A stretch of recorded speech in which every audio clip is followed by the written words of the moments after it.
What if the most painful moments of your life don't simply disappear with time? What if your body remembers things your mind has tried to forget? A person may move on from a traumatic experience, build a career, create relationships, and continue living a normal life. But years later, a certain sound, a smell, a place, or even a simple conversation can suddenly trigger fear, anxiety, or a feeling of danger. Why does this happen? Why can something that happened years ago still feel like it is happening in the present? Modern psychology has revealed a powerful truth. Trauma is not only stored as a memory in the brain, it can also leave a lasting impact on the body, changing the way we experience emotions, relationships, and even our sense of safety. Trauma changes the way the brain communicates with the body. It affects our nervous system, our reactions, and the way we understand the world around us.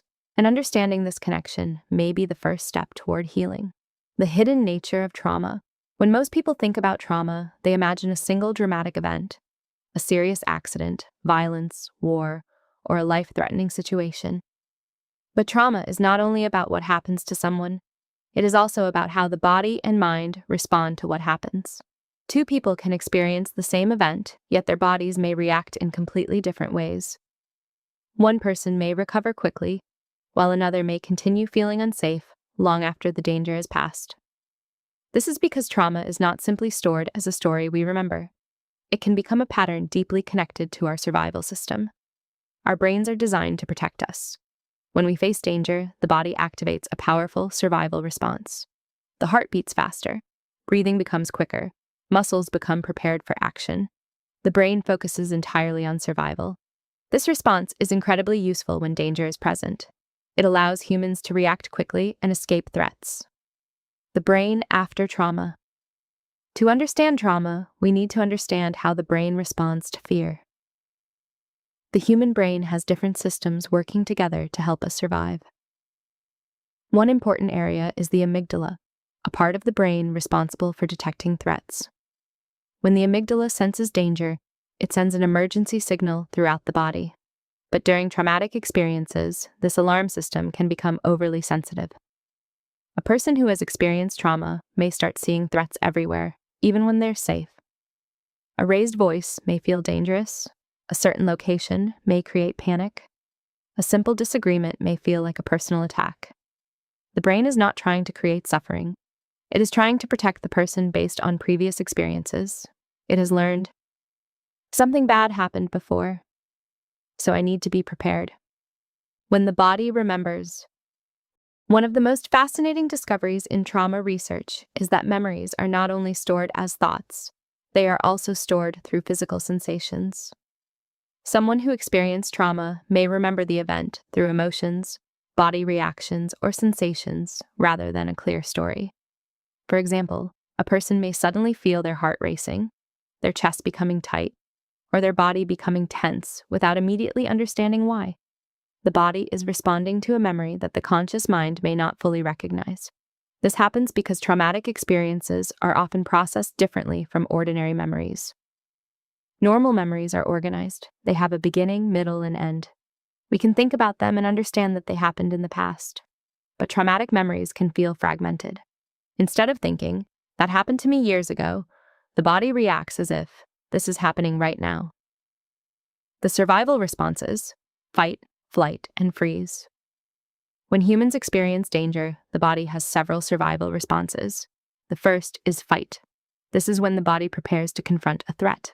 A person may feel anger, aggression, or a strong need to defend themselves. The second is flight. This is the urge to escape. The body fills with energy, preparing the person to run away from danger. But there is another response that is often misunderstood: freeze. Freeze happens when the brain decides that fighting or escaping is not possible. The body becomes still. The person may feel disconnected, numb, or unable to react. This response is not a weakness. It is a survival mechanism. The brain is making a decision based on protection. However, after trauma, these survival responses can continue even when the original threat is gone. A person may remain stuck in fear, constantly prepared for something bad to happen. Why trauma affects relationships.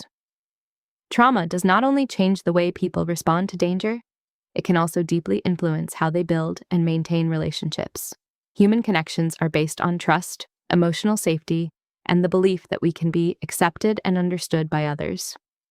However, after experiencing trauma, the brain may struggle to recognize situations where genuine safety and support are present. A person who has been hurt in the past may constantly expect rejection, betrayal, or disappointment, even when someone is offering kindness and care. Their mind may remain focused on protecting them from possible threats, making it difficult to relax and fully trust another person. For some individuals, emotional closeness may feel uncomfortable or even frightening. They may create distance, avoid vulnerability, or push people away because their nervous system has learned that connection can lead to pain. Others may become overly dependent on reassurance, constantly seeking confirmation that they are valued and accepted. These reactions are not simply personal choices or signs of weakness. They are often survival patterns created by past experiences. The brain and body are trying to prevent the person from experiencing the same pain again. Deep inside, the nervous system continues to ask important questions. Am I truly safe? Can I trust this person? Do I need to protect myself? Healing begins when the body slowly learns that the present is different from the past. Through healthy relationships, patience, and support, people can rebuild trust and create connections based on safety rather than fear. The importance of feeling safe. For many years, trauma treatment focused mainly on discussing painful memories and understanding past experiences. While talking about trauma can be an important part of healing, researchers have discovered that recovery involves much more than simply remembering what happened. True healing also requires helping the body recognize and experience safety again. After trauma, the nervous system may continue to act as if danger is still present, even when a person is actually safe. It needs new experiences that remind the brain the danger is over. The body's ability to heal. The human body is not only capable of remembering pain, it is also capable of learning safety. The same nervous system that learned fear can also learn calm. Through patience, support, and healthy experiences, the brain can create new patterns. Healing does not mean pretending that trauma never happened. It means understanding that the past does not have to control the present. A person is more than their worst experiences. They are more than the memories stored inside their nervous system. The brain can change, the body can adapt, and recovery is possible. Trauma teaches us an important lesson about the connection between the mind and the body. Our experiences shape us in ways we can see and ways we cannot see. Painful experiences can leave invisible marks, influencing how we think, feel, and respond to the world. But those marks are not permanent sentences. The human brain has an incredible ability to change. The body has an incredible ability to heal.